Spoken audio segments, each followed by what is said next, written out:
this is not the official update. I just wanted to show a couple options so we could have our brains kind of wrapped around what we want to spend time working on and what we don't. One thing I decided I might do is take this particular part from the piece and maybe cut 3 of these. It'll be, about an hour on the table. We got the milling set up to then have some parts to play with. That's one thing. May be necessary, may not be. Um, I've got these here. This is just a raw part. Like we were saying, this is not coated at all. It's going to be dry and grainy. So don't pay any attention to that. But this is just before anything's happened to it at all. This is what we've got.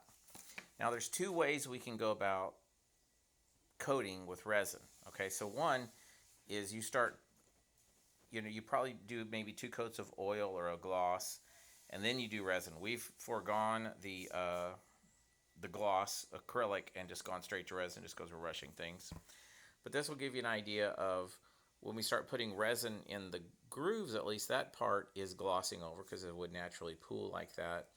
And you can have like a gold in the grooves and a silver on top. And this weighs a lot. Just from pouring, I guess this has got about a cup of resin in it. This has gone from featherweight to chunky, and a large part would weigh a lot. So if you're looking for just additional weight, there's going to be so much resin that's going to fall into these grooves just by the nature of the texture. These are going to have probably 50 pounds worth of resin added to them just to get these effects. So let's look at this and just kind of see how this behaves. An official one would be a lot prettier, but you can just kind of see getting some of this resin in the troughs, and of course the tops would be more domed over if we pre-coated it. Here's an interesting thing too, though, which we can call tendrils.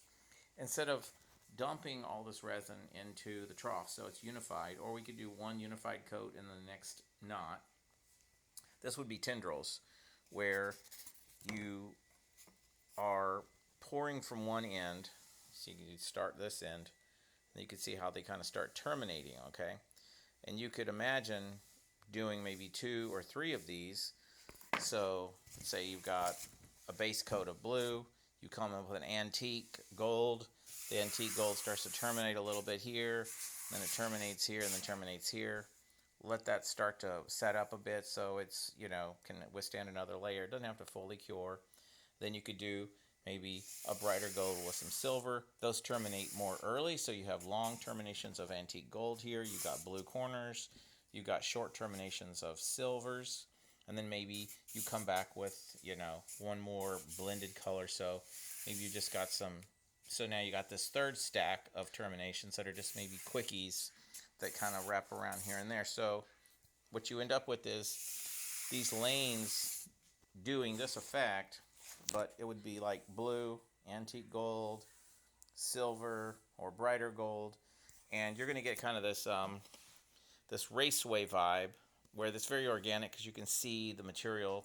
There's kind of materiality to it that's going on. And, we could do washes and antiquing to that afterwards too, but there would also be a dimensional buildup because as you would look at it, you'd have, top of the piece, the first set of tendrils, the longer third, the longest fourth, and then the base coat, which when we're going to call base coat is this blue in here. So let's say we call one fully coated where we really start dumping resin into these things and they start getting heavy.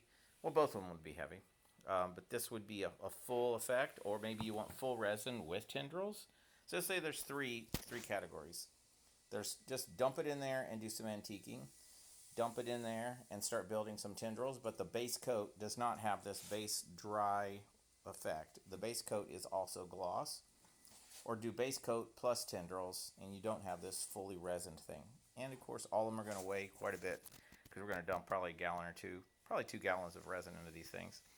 We can still back them, but again, like I said, if stability is the idea, or just let's say call it weight, every time we add a different substrate to them, we don't increase stability on the wall, we decrease stability. The wall is the most stable thing, and we want the wall to control the piece and not to have the piece and the wall shrinking and expanding and absorbing moistures at all different rates. That's an instability. So that's it for now. Let's talk about the 3. My internet is still out, so this will have to do for now.